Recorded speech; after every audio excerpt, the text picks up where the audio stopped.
Olá, está começando a partir de agora o Toda Mulher, um trabalho realizado desde 2019 no bairro Coroadinho, busca melhorar a dura realidade das mulheres negras da periferia em situação de vulnerabilidade social. Aliás, quando se trata de vulnerabilidade e mulheres negras, a estatística não é muito boa. Por conta do racismo e dos valores patriarcais, do machismo e a misoginia, as mulheres negras arcam com todo o peso da discriminação de cor e de gênero. Uma prova disso é a taxa de mortalidade. De acordo com o Atlas da Violência, a taxa de mortalidade das mulheres negras é 65,8% maior que das não negras. E quanto menor o empoderamento econômico dessas mulheres, maior as chances e os registros de casos de violência doméstica. Um ciclo que vem sendo combatido com o apoio de iniciativas a exemplo da Casa das Pretas. O Toda Mulher está no ar.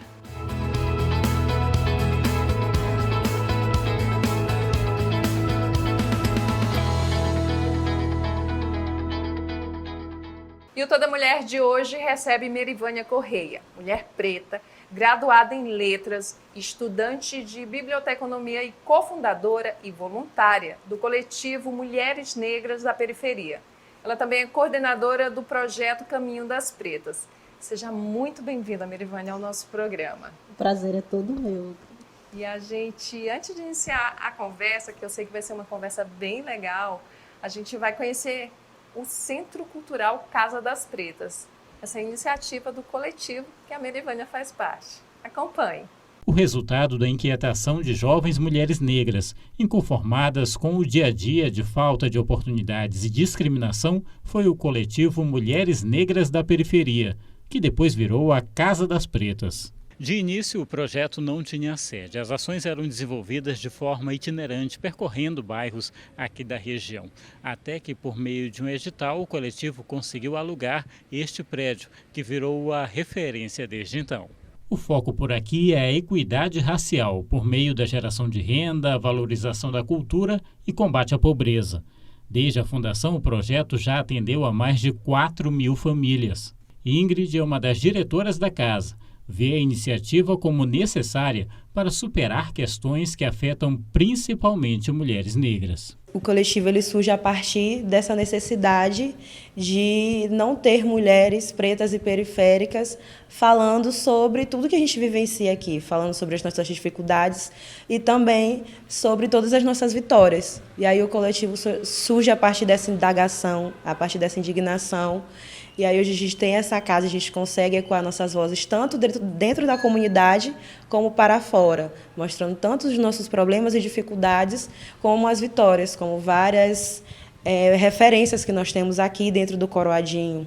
Além da distribuição de alimentos e acesso a outros benefícios, o projeto também oferece atividades de combate à pobreza menstrual, cursos como o de transista, serviços de lazer, cultura como cinema e biblioteca, além de aulas de capoeira. Desenvolvemos várias ações e atividades voltadas principalmente para o público preto e periférico, de crianças a adultos, como os cursos de tranças que a gente desenvolve. Tem também o Cine Coroadinho, que é uma das atividades que nós desenvolvemos voltada principalmente para o público infantil, para esse público que nunca teve a oportunidade de sair daqui, para o outro lado da cidade, assistir um filme. Temos também a nossa aula de capoeira, a nossa aula de jiu-jitsu e muay thai, voltado para crianças, mulheres, para exercer essas atividades físicas.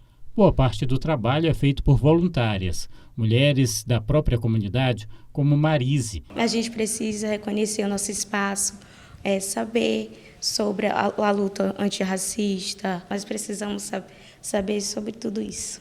A intenção é conseguir ampliar ainda mais o alcance das ações desenvolvidas. Hoje a gente tem o reconhecimento lindo dentro da comunidade, não só dentro da comunidade, mas fora também.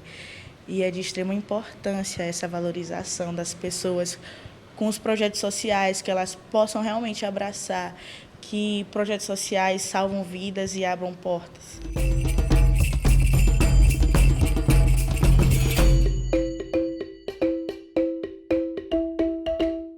Então, A gente viu aí que o trabalho que vocês fazem é um trabalho bem voltado para a mulher, né, que vive ali no Coroadinho. E quando é que começa? Quando é que vocês se unem para levar adiante esse sonho, Miriam? Agradeço o espaço mais uma vez por estar aqui representando o coletivo Mulheres Negras da Periferia e a Casa das Pretas. E esse trabalho é um orgulho para a gente iniciou ele em 2019. Nós costumamos dizer que o nosso trabalho começou com um diálogo dentro de um ônibus, porque era como a gente estava vindo e começou, e uma das nossas fundadoras, não é? Costumava inquietar a gente com a questão de como as nossas mulheres negras eram invisibilizadas na periferia e nos diversos espaços de fala que se encontravam na cidade. Então, normalmente, quando se falava de mulheres negras, era uma outra pessoa que não, normalmente, uma pessoa negra falando pela nossa realidade de mulher negra periférica. E ela foi inquietando, foi colocando essa sementinha dentro da gente, inquietando, a gente precisa fundar um coletivo, a gente precisa fazer alguma coisa aqui dentro do nosso território para pautar as nossas causas, para levar a nossa voz. E aí a gente se uniu, na época nós éramos 5 mulheres, hoje nós somos bem mais, e estamos esse papo todo 10. foi no ônibus? Todo nesses corres que a gente faz na cidade, de ir para um evento, de ir para outro, né? E a gente começa a ir discutindo com mais afinco essa ideia, não é? Até lá se formar mesmo e a gente colocar em prática e fundar o Coletivo de Mulheres Negras. O nosso primeiro encontro, ele foi a gente não tinha sede como a gente tem agora, a gente foi na porta de uma igreja, passando o ônibus, e a gente botou nossos paninhos lá e fez a nossa roda de conversa, convidou algumas mulheres da comunidade, convidou pessoas representantes de outros espaços, mulheres também, e ali fizemos a nossa primeira roda de conversa, que foi muito significativo. Como é que foi a receptividade da comunidade? Foi ótima, né? A gente iniciou, não de início, porque começa a ser uma novidade, não é? A gente não tinha nenhum movimento desse tipo dentro do nosso território. Costumo dizer que nós somos pioneiras ali dentro do território do Coroadinho em ter um trabalho que tem um recorte específico. Nós trabalhamos com mulheres negras em situação de vulnerabilidade social. Então, esse é o nosso público-alvo. A gente alcança outros públicos, como juventude, como crianças, mas temos um público prioritário, que são as mulheres negras. E tanto que o nosso coletivo, ele leva esse nome, a nossa casa, ela leva esse nome. Ao longo de 5 anos, agora no mês de setembro, nós fizemos 5 anos aí de histórias e de caminhadas entre altos e baixos, e que a luta da mulher negra não é fácil, não tem. A gente tem nossa luta política e tem a nossa luta particular pela sobrevivência dentro do nosso cotidiano. Então, a gente é muito feliz por ter chegado até aqui e saber que ainda tem muita estrada pela frente. E aí começa com uma inquietação. E quais foram os pontos que vocês, logo de cara, descobriram que precisavam trabalhar com essas mulheres? O que vocês viam ali que precisava ser mudado na comunidade? A reafirmação, a autoafirmação enquanto pessoas negras, por incrível que pareça, por nós sermos um território que tem a maioria de pessoas negras, muitas pessoas não se identificam como negras, não se reconhecem como tal. Então, isso ainda é um processo formativo dentro do nosso contexto. A questão da vulnerabilidade econômica, principalmente, isso leva muito aos contextos de violência, não só lá, mas principalmente dentro dos territórios periféricos. A dependência da mulher financeiramente, por exemplo, de um parceiro, leva ela a aguentar, por exemplo, determinados contextos de violência. Então, uma das coisas que a gente vem trabalhando ao longo dos anos, por exemplo, é buscando formas de oferecer oficinas, cursos que deem autonomia financeira para que essa mulher ela possa ter essa autonomia sem ter a dependência de outras pessoas, de outros meios, entendeu? E consiga. Vocês nasceram um ano antes da pandemia, que a pandemia deixou todo mundo assim, sem chão, sem surpresa, impactou demais na vida, principalmente das pessoas que autônomos, né? Sim, pessoas sim. a gente vê, né, que as estatísticas, por exemplo, as pessoas que trabalhavam em casos de família perderam logo seus empregos, e foi uma situação muito grave que afetou, né, principalmente as comunidades. E como foi o trabalho de vocês durante esse período tão né, difícil? Olha, foi. Inicialmente, falando assim, bem, sinceramente, foi bem complicado, porque quando a gente surge no segundo semestre de 2019.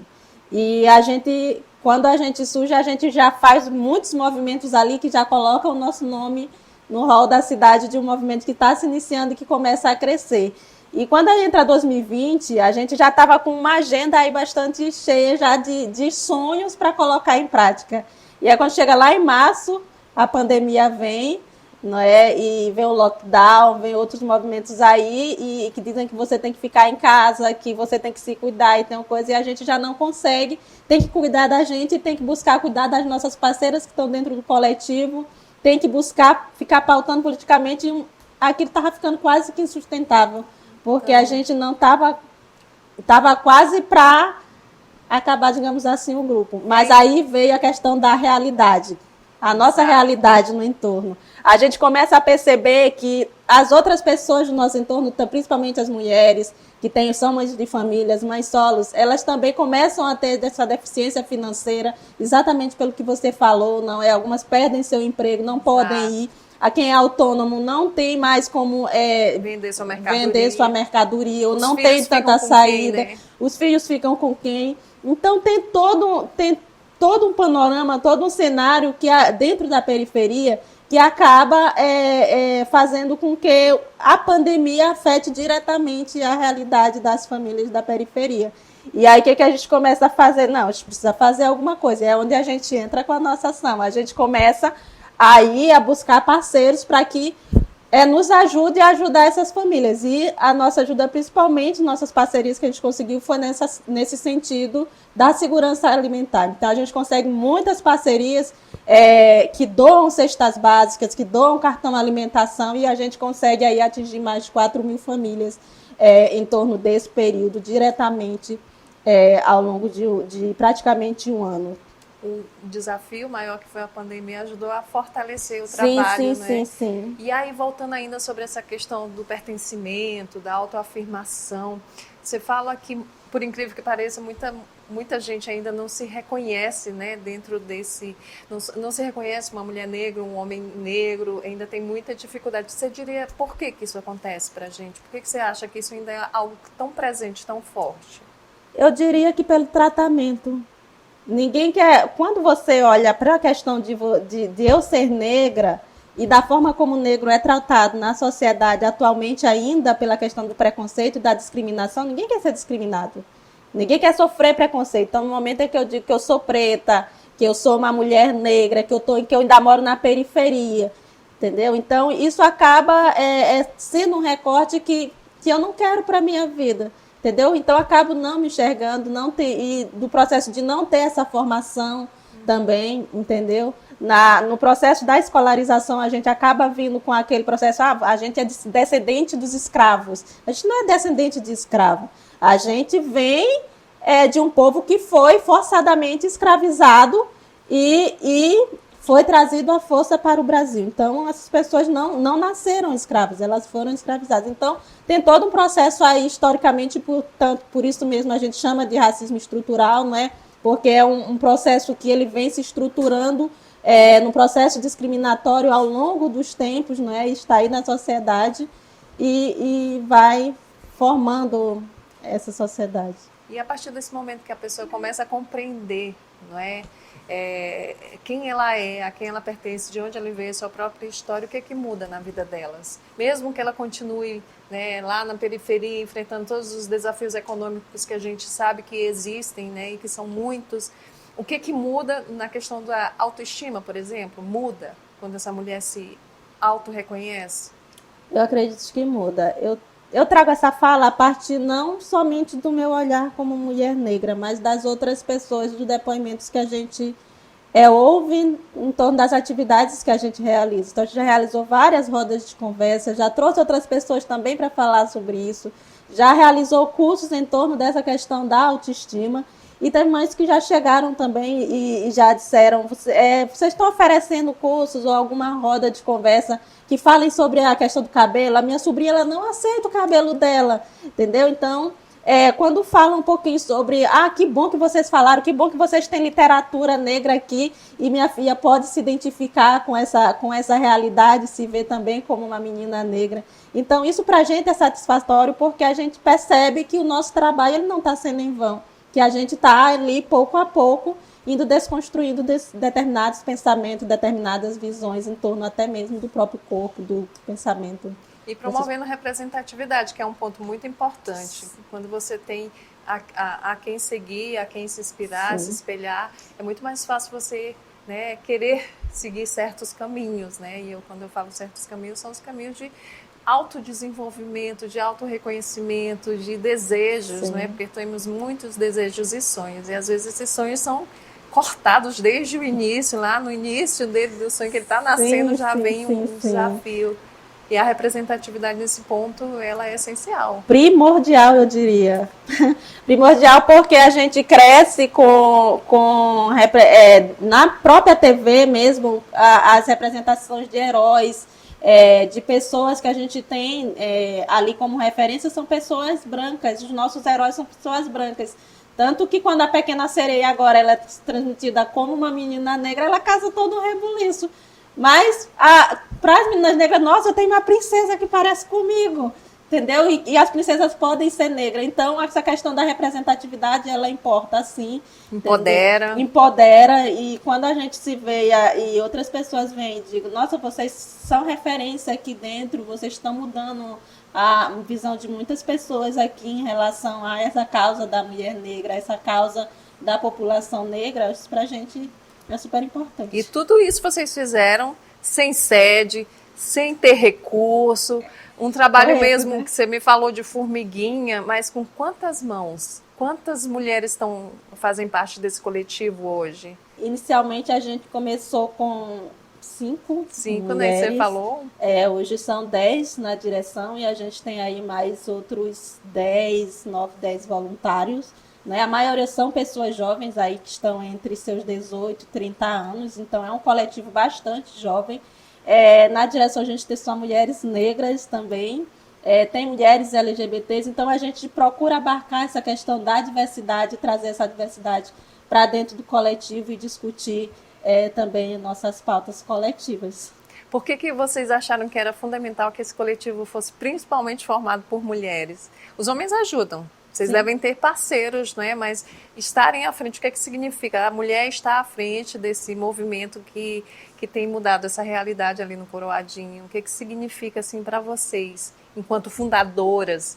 Né? Qual a importância da mulher? O que muda a mulher estando à frente disso? Acredito que muda bastante coisa. Não sei se eu conseguiria colocar talvez em palavras aqui, mas você trouxe lá no início da apresentação desse programa a questão das estatísticas em torno da mulher. Então, a gente, de alguma forma, sofre com as maiores vulnerabilidades. Nós somos mais vulneráveis. E quando você traz esse recorte para a mulher negra, a gente consegue perceber ainda mais quem é mais abandonada na questão familiar e fica como mãe solo. Quem é que não tem uma renda própria, entendeu? Quem é que tem a dificuldade de ter um negócio próprio. E por aí vai enfrentando essas dificuldades financeiras e todas essas outras questões aí. Então, quem melhor que nós, enquanto mulheres negras, para estar à frente, para pautar isso e para dizer, olha, vamos discutir isso. E mais que discutir, vamos buscar as parcerias certas, vamos buscar financiamento para colocar esse time em campo e mudar essa realidade. E é justamente esse momento aí que vocês começam a se organizar. E já agora tem uma sede, que é o Centro Cultural, que é a Casa das Pretas, que a gente vai conversar sobre isso no próximo bloco, viu? Fica aí, a gente vai para um rápido intervalo e na volta a gente vai continuar com essa excelente conversa sobre a importância das ações afirmativas nas periferias da capital maranhense. Não saia daí!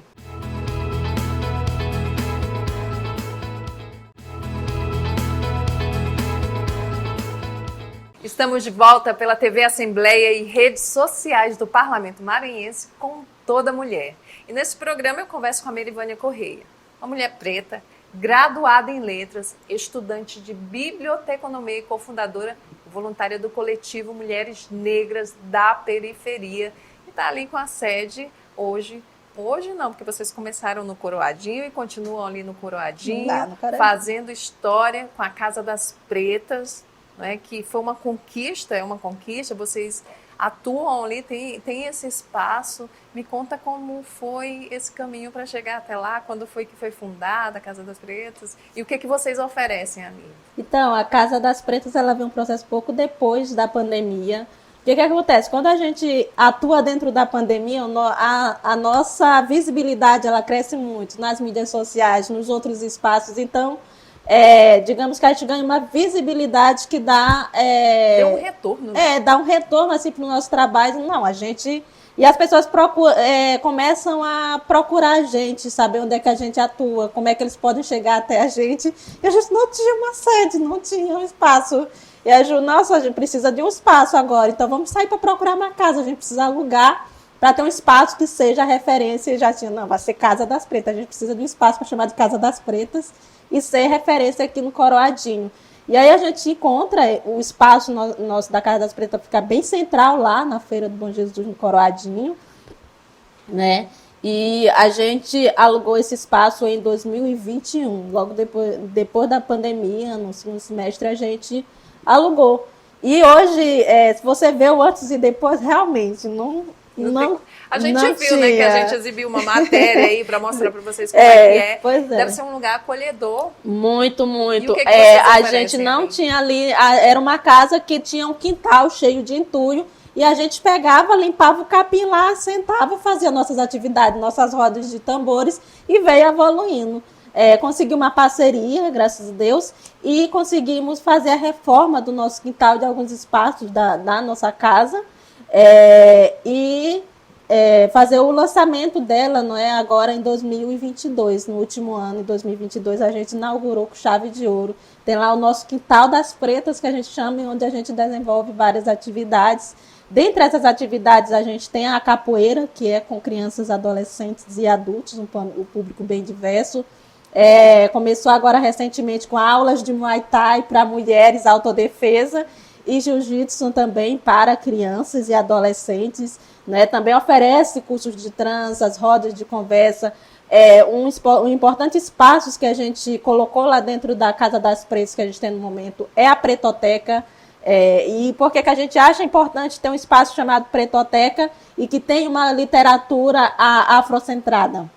Porque a gente quer exatamente trabalhar com essa formação da nossa comunidade em torno dessa temática, dessa pauta que a gente defende. E nada melhor do que ter a estudante de biblioteconomia, né? É verdade. Puxar essa defesa do direito humano à leitura, essa acessibilidade, principalmente essa acessibilidade a essa literatura afrocentrada. E aí agora a gente está indo, 2023 chegou, né? A gente está aí com 5 anos de história entre altos e baixos e segue aí buscando financiamentos, buscando parcerias e formas de dar continuidade a esse trabalho que só vem crescendo. E se a pessoa quiser ajudar, como é que ela faz? Ela pode encostar lá na Casa das Pretas ou pode procurar vocês por redes sociais? Pode buscar a gente nas nossas redes sociais. A gente tem o nosso Instagram, que é o @coletivo.mulheresnegras. Podem estar seguindo, pode estar entrando em contato pelo nosso direct. Tá? A gente tem o Linktree lá com o nosso endereço, nosso telefone também. Você pode estar entrando em contato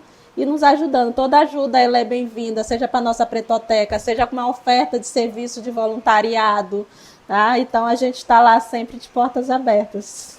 E aí, a pessoa também que quiser, lá que vive ali na região do Coroadinho, que mora, que quer participar também, basta chegar lá, encostar, colar também em vocês, chegar em vocês. Sim, pode estar chegando lá, pode estar conversando com a nossa diretoria, que vai estar vendo quais são as possibilidades dessas pessoas estarem somando dentro do nosso coletivo e como esse trabalho pode estar sendo colaborativo. Tá? A gente está lá de segunda a sexta, normalmente de 8 às 11, tem sempre alguém lá na casa.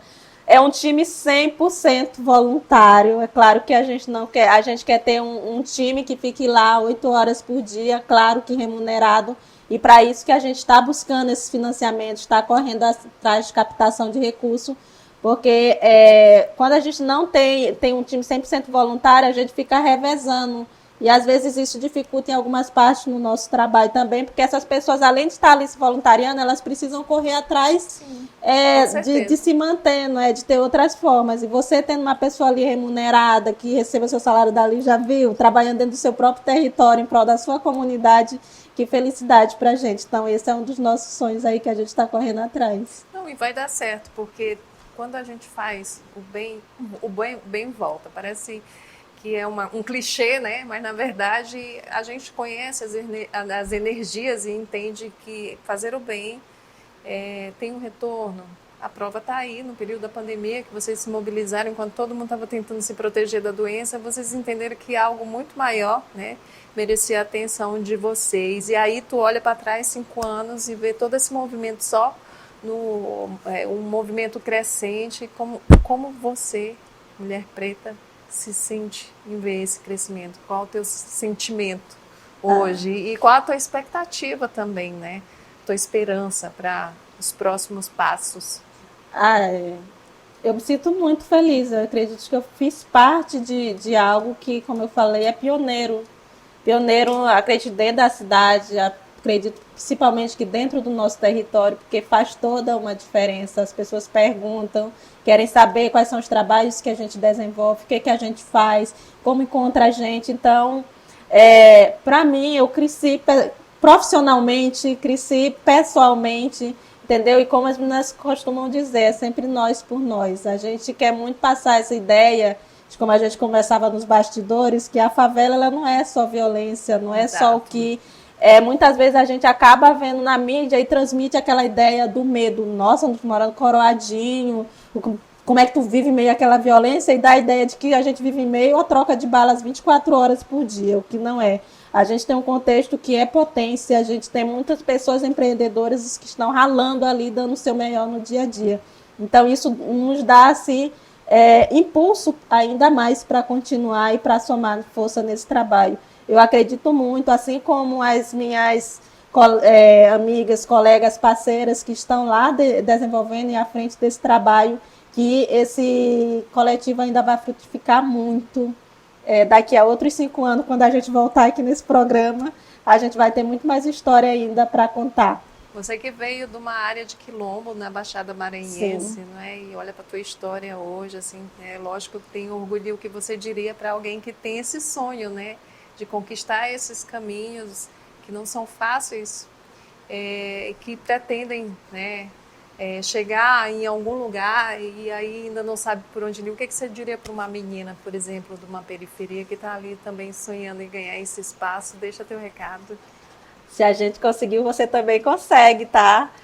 Acredito que realmente não é fácil. Quando a gente vem sendo mulher, já é difícil, sendo Exato. Mulher preta e da realidade geográfica onde a gente está, se torna ainda mais difícil. Eu sendo de quilombo, eu digo muito que se eu não tivesse tido as oportunidades que eu tive socialmente para estar aqui hoje, eu não saberia nem dizer qual seria outro caminho que a minha vida teria tomado. Mas dizer que foram projetos como esse que me fizeram estar aqui hoje. Então, que você também, que está aí em casa, que está assistindo esse programa, que também possa buscar referências de trabalho na sua região, na sua localidade, se voluntariar também e ver como é que pode estar contribuindo ou como que esses projetos eles podem estar contribuindo aí na sua vida, que eu tenho certeza que vai ser algo transformador. Muda a nossa visão de vida, muda a nossa visão de pessoa. Com certeza, meus parabéns para você que é uma mulher preta, que está aí junto com suas companheiras voluntários de trabalho fazendo essa história ali no Coroadinho. A gente sabe realmente que a realidade para a mulher é difícil, porque a mulher cotidianamente sofre todo tipo de violência, e quando a mulher preta também, a violência ainda é muito maior, porque ela vem carregada com o racismo, e aquele racismo estrutural que às vezes a sociedade nega que ele existe, né? A pessoa não quer se compreender que esse racismo estrutural ele está ali impregnado no dia a dia, faz parte da cultura, infelizmente, e a gente tem que mudar essa realidade. Então, meus parabéns por essa iniciativa, e dizer que essas iniciativas são essencialmente importantes para mudar a realidade dessas mulheres que vivem na periferia e de outras mulheres também que vivem em outros espaços. Aliás, e por falar em espaço, os espaços pertencem a todos. E aí eu queria te agradecer mais uma vez aqui no Toda Mulher. Seja muito bem-vinda, volte novamente para trazer novas novidades da casa, né, Mulher das Pretas e toda a iniciativa de vocês lá do coletivo. O Toda Mulher de hoje fica por aqui. Acompanhe a reprise do programa em nossa programação também pelas redes sociais da TV Assembleia e do Parlamento. Obrigada e até o próximo.